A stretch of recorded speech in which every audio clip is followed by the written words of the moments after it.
Carter, always a good Samaritan, didn't think twice before helping a young hitchhiker named Avery get home safely. It was a simple act of kindness on a hot summer day. He dropped her off at a modest house on the outskirts of town, her grateful smile the only reward he expected. But the next day, as Carter watched the morning news, his face drained of color, his heart pounding with disbelief. It wasn't unheard of for truck drivers to encounter hitchhikers on the side of the road. Often, truck drivers were the only ones who would actually take them with them.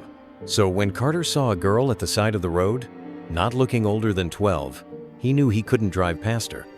He quickly pulled over and opened his passenger door for her. The girl stepped into his truck without an ounce of fear on her face. "Good afternoon," she said happily. "Hi," Carter confusedly answered. "Where are you headed?" He didn't want to pry too much, as he didn't want to make the girl uncomfortable. The girl gave Carter an address that was about an hour's drive in the wrong direction he actually had to go on, but he decided to take her there anyway. As he began to drive again, Carter tried to have a casual conversation. "I'm Carter. What's your name?" he asked the girl. "I'm Tara," the girl said, staring at the road in front of her. It stayed quiet for a bit, but Carter was just too curious. "What is a young girl like you doing all alone at the side of the road?" He watched as Tara's facial expression changed from neutral to a bit sad. Then, she looked at Carter and returned the question. "What is an old man like you picking up young girls off the side of the road?" she asked him, her big eyes staring right into his. Carter was taken aback by the girl's sassy response, so he began to stammer. He said. Then the girl began to laugh. "I'm just joking, but I won't answer your question. It's a secret," Tara said. Carter sheepishly laughed, but he got a strange gut feeling about the girl. Suddenly, she didn't seem so innocent anymore.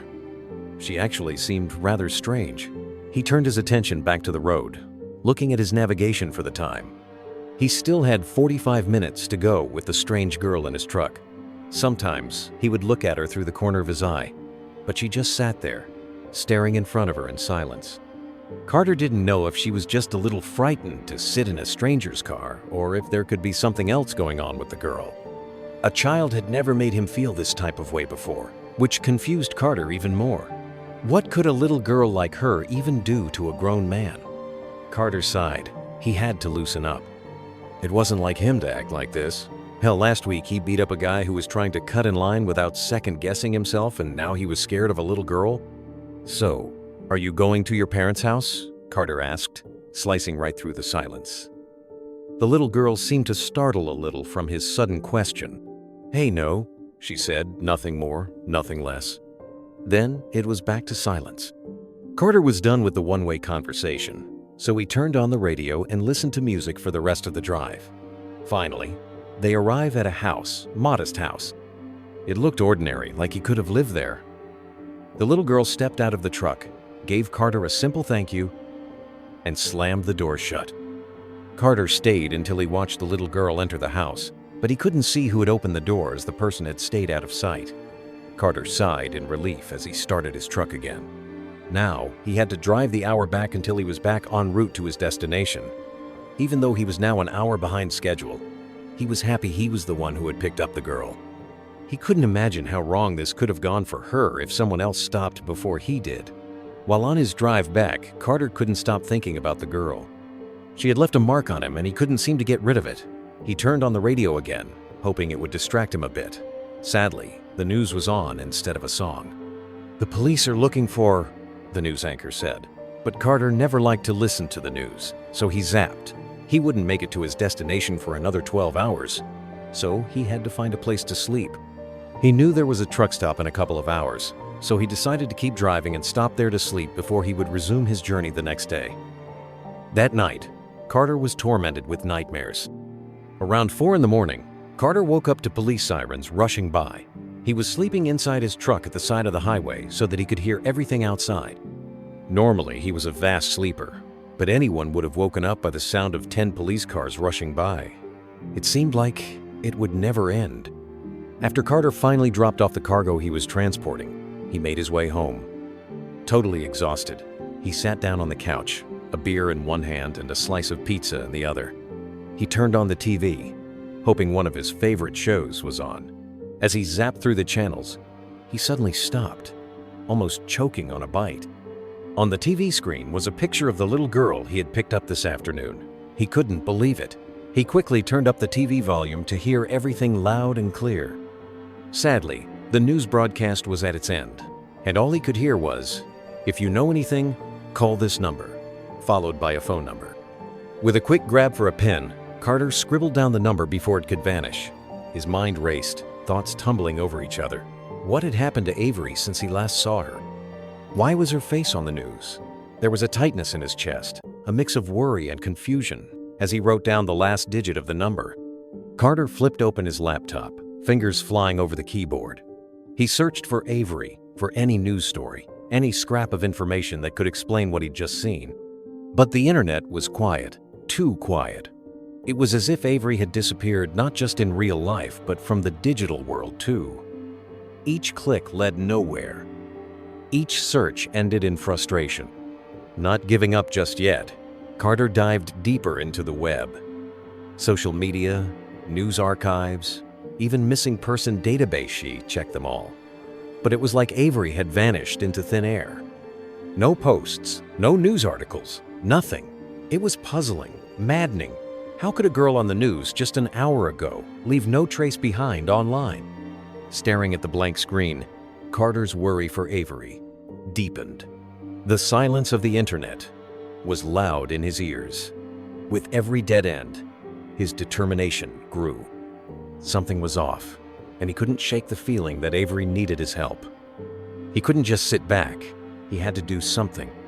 The mystery of Avery's sudden appearance on the news tugged at him, refusing to let go. Carter paced the room, the number burning a hole in his pocket. To call? Or not? He wanted to help Avery, but what if it dragged him into trouble?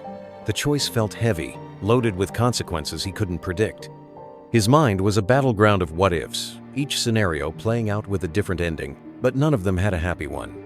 He sat down, lost in thought, replaying his time with Avery. She had seemed so at ease, so unlike the girl in the urgent news clip. How could the two images of her be reconciled? The more Carter thought, the deeper the mystery seemed.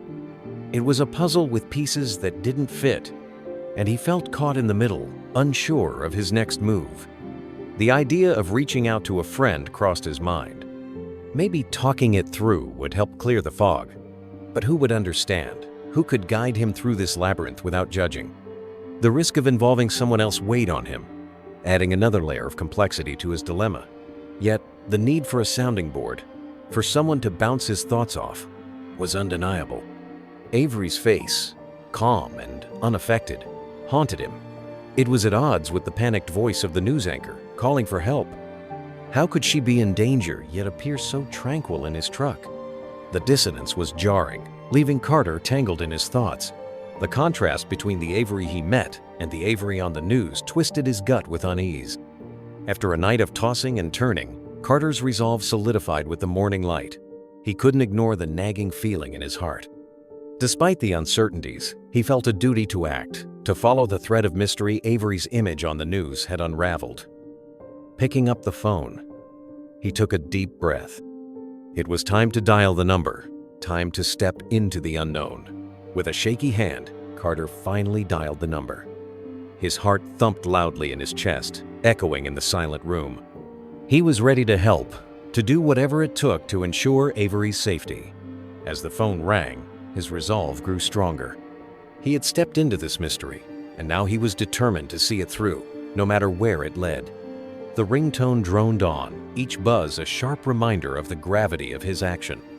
Carter prepared himself to speak with the police, to explain how Avery had come into his life briefly and left a lasting impact. He rehearsed what he would say, hoping to provide some clue, some piece of information that could help bring her back safely. But when the call was answered, it wasn't the official tone of an officer that greeted him. It was a voice cold and stern, cutting through Carter's prepared speech before it could even begin. The unexpected harshness caught him off guard, freezing the words in his throat. This wasn't the call he had braced for. Carter's attempt to explain was cut short. "We know where you are," the voice hissed through the phone, and then total silence. The line went dead. The abrupt end to the call sent a shiver down Carter's spine. It was a threat, plain and simple, and it made his blood run cold. The message was clear. He was being watched. The phone slipped from Carter's numb fingers, clattering on the table. He sat frozen, the warning echoing in his mind. The danger he had sensed was real, and now it was close, perhaps closer than he had imagined. Fear gripped him, a visceral, tangible thing. He realized then that he was in deeper waters than he had thought, caught in a current he could not control. After the call ended, Carter sat in stunned silence. His mind raced, trying to piece together who could have issued such a chilling threat. The voice was unfamiliar, its tone filled with a severity that made his stomach churn. Who was watching him? And how had they connected him to Avery so quickly? The questions swirled, each one deepening the mystery and his sense of dread. The threat on the phone transformed Carter's worry into tangible fear. The idea of being watched, of being tracked because of his brief encounter with Avery, felt like a vice tightening around him. He had wanted to help, but now his involvement seemed to place him in the crosshairs of an unknown danger. The reality of his situation settled heavy on his shoulders, a burden he hadn't anticipated. Paranoia crept in, coloring Carter's thoughts and actions. He double-checked his locks, glanced over his shoulder, and jumped at every unknown noise. How could he protect himself from a threat he couldn't see, from a danger he didn't understand? The need for security became paramount, driving him to consider measures he'd never thought necessary before. The voice haunted him, a constant reminder of the threat lurking just out of sight. Carter felt exposed, vulnerable in a way he never had before. The feeling of being watched was pervasive, following him as he moved through his day. Every shadow seemed sinister. Every phone call, a potential new warning. The world felt smaller, the walls closing in as the unseen presence loomed over him. Despite the fear, or perhaps because of it, Carter's resolve hardened. He couldn't live under the shadow of this threat, jumping at shadows and fearing unknown enemies. Finding Avery and understanding the connection seemed like the only path forward. It was a risk, but Carter felt it was one worth taking. To dispel the fear, to confront the threat head-on, he needed answers, and Avery was the key. Carter's everyday life turned into a constant look-over-your-shoulder game. Phone rings made him jump, and knocks at the door had him holding his breath. Simple things, like answering a call, became mini-battles with his nerves. His normal routine was gone, replaced by a string of jumpy reactions to the most ordinary sounds. Now, Carter saw shadows in every corner. Each unfamiliar face seemed to stare a bit too long. Every car that drove by his house a few times too many felt like a threat. Conversations had him second-guessing what he said, worried about who might be listening. The fear had settled in deep, making him doubt even the smallest things. Through all this fear, one thing became clear to Carter. Avery was the key. He figured if he could just talk to her, maybe all this madness would make sense. So, he decided it was time to stop running from the shadows and start chasing them instead. It felt like the only way to cut through the fog that his life had become. The weight of going it alone was too much. Carter thought of a few friends he trusted enough to let in on this crazy situation. The idea of sharing his secret was scary, but the thought of facing what was out there by himself was scarier. He needed backup, someone to watch his back when he went looking for answers. Planning his next move, Carter felt a mix of fear and determination stir inside him. He started piecing together a plan to find Avery, each idea a step towards the light at the end of a very dark tunnel. Despite the danger, he couldn't shake the feeling that this was what he had to do. Finding Avery was the first real goal he'd had in days, and he clung to it. Carter packed his car with a few essentials, his mind racing with what he might find. He needed answers, and the only way was to go back to where it all started. Avery's house. It felt like gearing up for a battle, one he never expected to fight. The drive ahead loomed large, but so did his need to understand what was happening. The drive felt longer than before, each mile stretching out as Carter turned everything over in his mind. What was waiting for him at Avery's house? What would he say? The road hummed beneath the tires, a steady reminder that he was moving closer to what? Answers, hopefully. With each passing sign, his resolve firmed up. He needed to know, no matter what. Pulling up to Avery's house hit Carter with a weird sense of déjà vu. It looked just like it had that day, quiet, ordinary, hiding whatever secrets lay inside. His heart was racing, but he felt a solid determination underneath. This was it. He was here for answers, and he wasn't leaving until he got them. Time to face the music, whatever tune it played. Standing in front of the door, Carter's confidence wavered for a second. This was the big moment. Behind this door, there could be answers or more questions. He could be walking into a mess. Taking a deep breath, he reminded himself why he was here. For Avery, for answers, for himself. It was now or never. Finally, he knocked. The sound seemed to echo around the quiet street, marking the point of no turning back.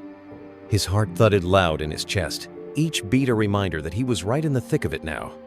Ready or not, he was about to find out what was on the other side of that door. Carter stood tall, waiting for it to open. Carter stood there, his heart doing somersaults. The wait felt endless, each second stretching longer than the last. He could almost hear the tick-tock of an invisible clock, loud in the silent air. Waiting for that door to open was like waiting for a storm to hit, scary, but somehow exciting. He just stood there, not sure if he was ready for what was coming.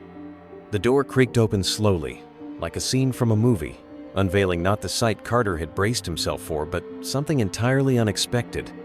There, in the doorway, stood a figure that seemed to pull the mystery deeper, throwing Carter's expectations out the window. His eyes widened, taking in the person before him, his mind racing to make sense of it all. Carter's surprise turned to shock as he recognized the person standing in the doorway, the news anchor from TV. "Why are you here?" Carter thought, but the question just hung in his head, unasked. The confusion was overwhelming. His brain was trying to catch up with his eyes, leaving him standing there, mouth slightly open, totally thrown off by this curveball. Without a word, the news anchor motioned for Carter to come in. That simple gesture was weirdly comforting, but also made Carter's stomach twist a bit more. It was like being invited to step off a cliff. You kind of want to see what's at the bottom, but you also know it might not be a soft landing. Still, Carter couldn't just turn around now. Carter took a step forward, feeling like he was crossing into another world. Every inch forward was heavy with a mix of dread and need to know. He was inside now, the door shut behind him, the story waiting to unfold. Whatever was going to come out of this, Carter was in too deep to back out. This was it, the moment of truth. The news anchor, in casual home clothes, was a stark contrast to his on-air persona. "Didn't expect me to wear a tie at home, did you?" He joked, but his smile didn't reach his eyes. It was clear. This was a man carrying a heavy burden, far away from the confidence he exuded on television. As much as I wish it were different, Avery's story isn't just a simple case of running away, the anchor started, his voice faltering. Carter listened, the pieces clicking together. "We've been living in a shadow, hiding from threats you wouldn't believe," he continued, painting a picture far more complex and dangerous than Carter could have imagined. "It all started with a message," the anchor explained. "A warning that turned our lives upside down." Carter could hardly wrap his head around it. Threats against a child, a father's desperate act to protect Harriet, was like something out of a nightmare. "I had to make her disappear," he admitted, the weight of his decision heavy in his voice. "There were nights I couldn't sleep, jumping at every sound," the anchor shared, his usual composure slipping. "Imagine fearing every call could be the worst news." Carter saw the strain behind his eyes, a testament to the nights spent in fear for his daughter's safety. The reality of their situation was far more personal and harrowing than any news story could convey. "I never meant to pull you into this," the anchor said, sincerity lacing his words. "But here we are, and now you're part of this story too." Carter realized the depth of the web they were entangled in.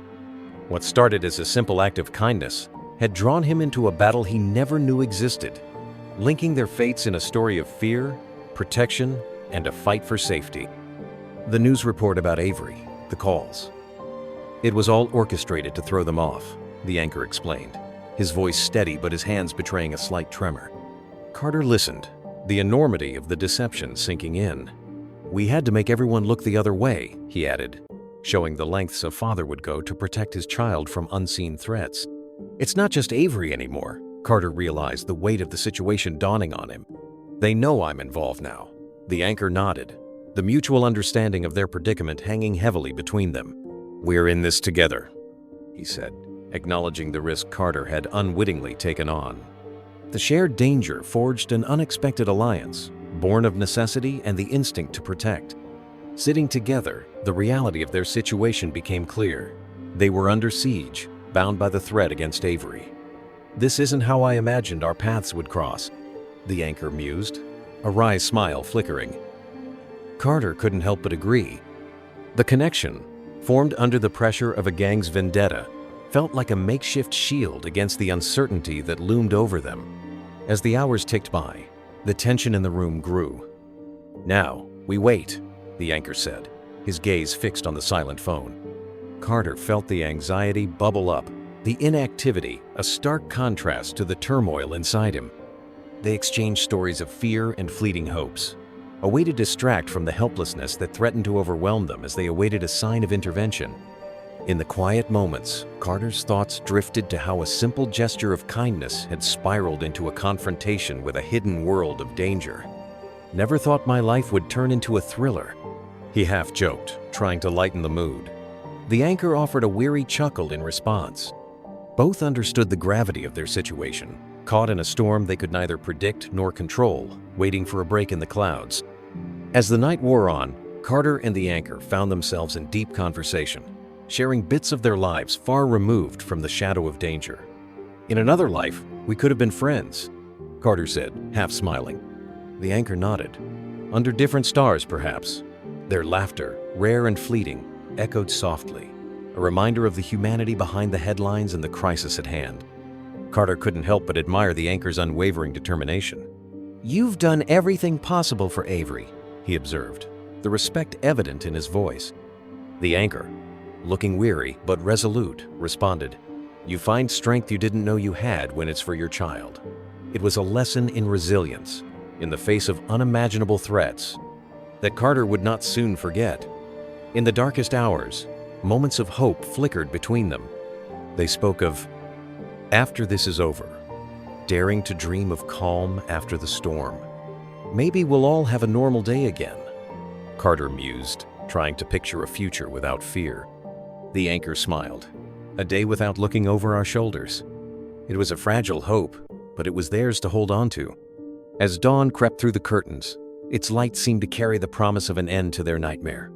"It's almost over," the anchor said, his voice tinged with both exhaustion and relief. The thought of the gang being apprehended, of Avery safe and the threat dissolved, lent them strength as they faced the new day. The first rays of sunlight felt like the beginning of an answer, a signal that resolution was on the horizon. The news of the gang's arrest spread through the room like a long-awaited breeze. Carter and the anchor shared a look of profound relief, a silent acknowledgement that their shared nightmare was finally over.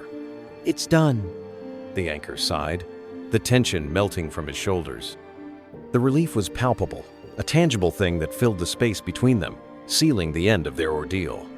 Carter gathered his things, the weight of the last few days pressing down on him one last time. He paused at the door, looking back at the anchor, a man who had been a stranger and had become an unexpected ally. "This was quite the journey," Carter said, a hint of a smile breaking through.